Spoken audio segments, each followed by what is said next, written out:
Hey, welcome back to What's Wrong with This Picture. We are determined that by the end of this episode, you will no longer be in the dark about light. That was good. That was good. You like that? That was Okay. So we're going to be talking a little bit more about light. What are some of the things we can do in terms of using natural light to start with? What are the devices and gadgets, and they don't really need to be necessarily gadgets, but when we're manipulating natural light, what are the ways we do that? Well, of course, one is you can, as we said earlier, define where the light's coming from, how you get access to it. If Right. you're indoors, is there a window? Right. If you're outdoors, from what direction is the sun Right. shining? A great opportunity with outdoor light, with sunlight, is to look for that overcast day when you don't have direct sunlight coming on everything, which tends to create harsh shadows and very bright light. When you see the clouds cover over, and boy, that's the time to go out and take pictures, because you get nice distribution. It's like putting a huge soft box over the entire outdoor huge sky. diffusion filter, and we'll look at diffusion filter here in a little bit. But yeah, that's true. So it's that's one of the things I think is to look for opportunities where natural light is happening. Right. And then when you get a situation that isn't exactly to your liking, that isn't perfect for you, then you can start looking at ways to change or add to the natural light in order to create a better balance or better color or whatever. Right, and in most cases, this is going to be better for folks using point and shoot types of cameras that have the flash built in. Trying to manipulate the natural light, are you usually going to end up with a more pleasing picture than you are going to by trying to use an on-camera flash in most cases? On-camera flashes, when they are actually on camera, tend to become rather harsh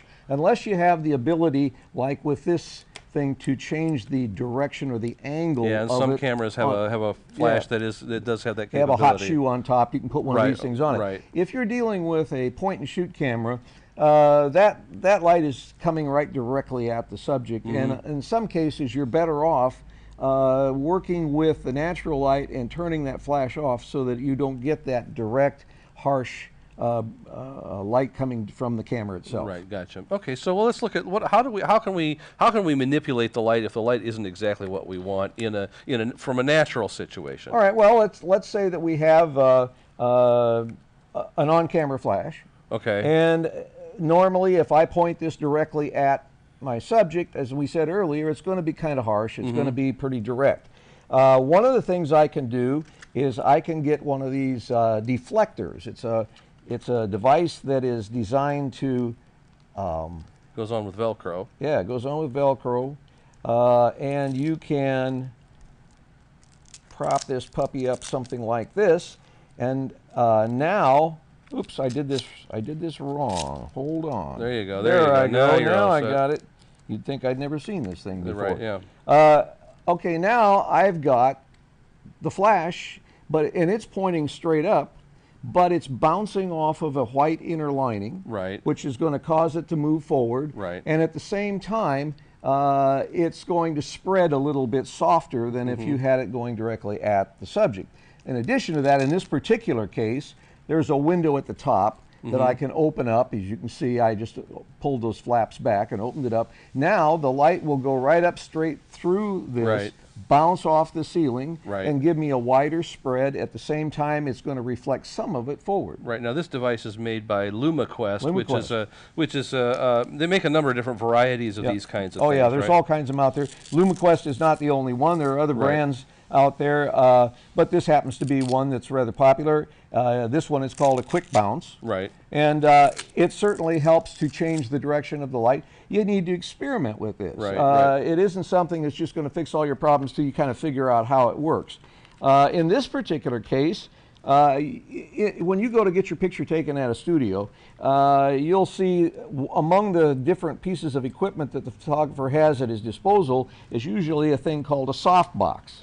Right. And a softbox is something with a diffuser in front of the strobe light that will cause it to be softer and more diffused. Okay? Right, gotcha. So in this particular case, I have what amounts to a little soft box that again velcros onto my on-camera flash, that when I put it on the camera and face it forward, it spreads out the light, diffuses it, and it takes all that harshness away. Creates a rather nice direct light. It also can be used as a fill light in those situations where you're dealing with shadows that are unwanted, and this helps to reconfigure that a little bit. It's a nice option. All right. And it works really quite well. So if we're out, okay. So now that we've looked at the light that you can make, what about light if we need to? How can we manipulate light in the field when we really when we don't want to use flash or can't use flash? Okay, we have light coming in, we'll say, through that window we were talking about, and it's creating too harsh a shadow on the side of the face. Again, we'll see that in a few minutes in the next segment. How do I help fill in the areas that are dark? I got to stand back because I think I know what this is going to do. Here is a thing called a reflector. Right. Okay, this happens to be a 5-in-1 reflector. Right. And if you just let it spring out. Holy mackerel. This happens to be a circular one. It creates a reflector that in this side is silver, rather bright. Right. When your flash bounces off of this thing, it will create a reflection that will light the side of someone's face, for example. If you're not using flash, you're using direct sunlight coming from the outside through a window, and the inside of the face is dark. You can put this up close to that, but you can see it on my face, as a matter of fact. When I'm moving this around, there. You see how it's lighting the side of my face. Right. All right. I can manipulate that a little bit and have it out of the frame. Right. But it will take the sunlight that's coming through the window, bounce it off of there, and light the inside part of my face. Yeah. So since the light is fairly even here in the studio, you don't see the effect as much. Right. But you still now, but with sunlight, you're going to see that. It's going to be a pretty. You see how it changes as I move back and forth. And I can then change how much light is coming at me, coming off now, of this side. The other side of that is a different color? The other side of this is black. Oh, okay. Which is a good device for soaking up light that you don't want to bounce. Oh, I've never used it like that. Okay. You don't want it to bounce. You want to take away reflection. That's a good way to do it. Right. Now I can take this off. Right. And I can change the color of the reflected side, in this case gold. Right. Okay. Is this for you shoot through this thing too? Yeah. I was going to get to that in a second, but here, if you put this back on that loop, or that hoop, this is gold. Frankly, I don't use gold very much because it tends to be too warm. Okay. Especially outdoors. I just don't like the effect, but it's a little different shading when you're reflecting. It just depends on what you'd like, artistically speaking. And the fourth option is white. Right. Opaque white. Yeah. Which then becomes another softer reflecting surface that will take that outdoor light, for example, and put a little bit of it on the side of the face that's dark. Right. Yeah. There you go. Now, in addition to that, when I'm in a bright sunlight situation, and sunlight is coming on my subject's face and causing harsh shadows, I can hold this up to the side of my subject and in between the sunlight and cause the sunlight to have to come through this diffuser, and that will take away some of the shadows that are on the person's face and causing you some harsh problems. Right. Yeah. So that's another. Now, how much does a device like that run with all the different covering and all that kind of stuff? They vary. The 5-in-1 varies. You should be able to pick one up for around $35. Oh, okay, cool. And the nice thing of it is, it folds back into a little loop. I was wondering if you were actually going to be able to do that. Into a little thing, and you can stick that in your camera bag and or hang it off the side. Yeah. It's not very bulky, and it does a good job. Now, if I have a really small one of those. It's one that's, I think it's about this big when it folds out, and it's actually really good for certain kinds of situations where maybe you got camera on a tripod, you're the only one there, then you can kind of do two things at once. You can hold it out and do a couple things. Yeah, and you can manipulate the light a little bit. Especially if you've got a cable release or a remote release. Remote release, right. Then, and of course, you can get nuts and get This is another 5-in-1 that's just a lot bigger, and it has kind of a rectangular shape about it. It gives you a lot more surface to use to light like a full body shot, for example. I could stand next to you and light the full body. Right.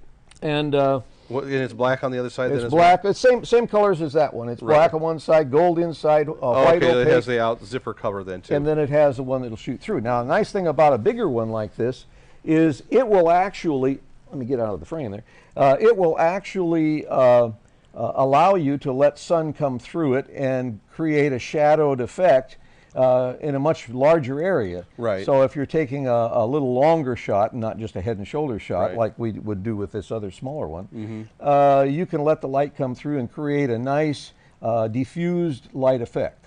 Now, one of so if these are great items to have in your bag of tricks, essentially. If you're in a situation where light where you don't have any of this, it's helpful to be able to look for sort of naturally occurring, things in the environment that will help you manipulate or control the way light is. Things that are reflective, like gravel or the side of a house or building or something like that actually creates a good reflection. You can actually pick up anything that's a light color, preferably white. And like a piece of paper, I use a piece of paper a lot of times when I'm taking macro shots of something like a small bug. I was going to see if it actually made a difference on your face there. It will, but it's hard to see in this light. Hard to see it in this light. But yeah, I've used a good old piece of foam core, like you use for your science fair projects. Just go get a piece about 3x4 piece that doesn't take up that much room. You don't have to spend $30 to $60 for this stuff. For these reflectors. You can use almost anything. Tin foil. Yeah. If you want the silver effect.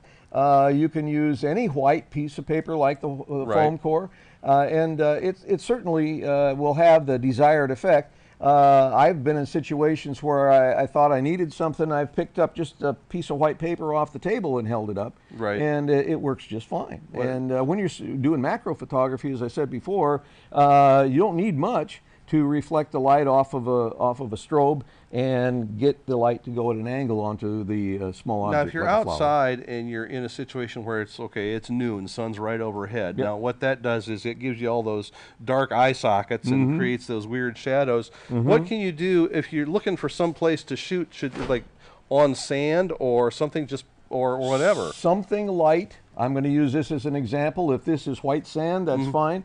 But if you don't have something in a natural position, it helps to put this underneath the chin, or if you're doing a head and shoulder shot, for example, and you got sunlight, use this to reflect underneath, because if it's noon or high, the sun is at its highest point, you're going to get all these shadows down below the when you got eyes like mine and they're bagging, it's even worse, But cheeks, the bottom of the face, the chin is going to darken.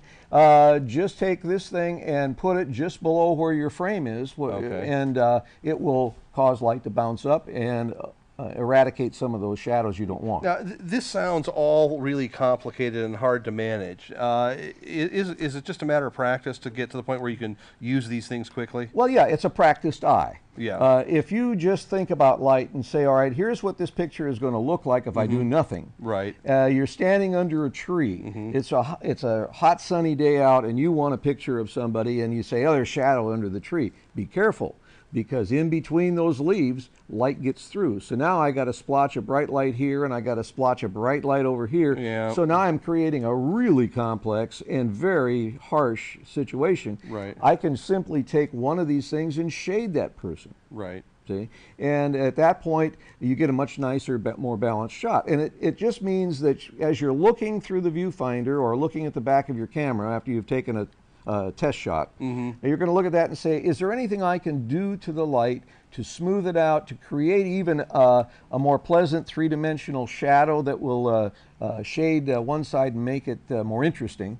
It's not always getting rid of shadow. A lot of times it's directing the light so you get just enough to create that dimension we were talking about. That brings up another good point that you just said two magic words, test shot.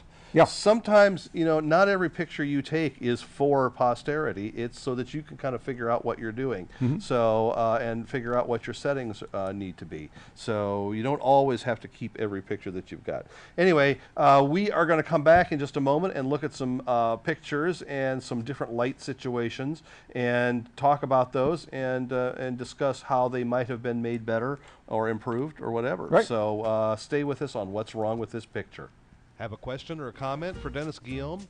Get in touch at picture@rvnn.tv, and don't forget to send us your RVing pictures for possible use on an upcoming episode.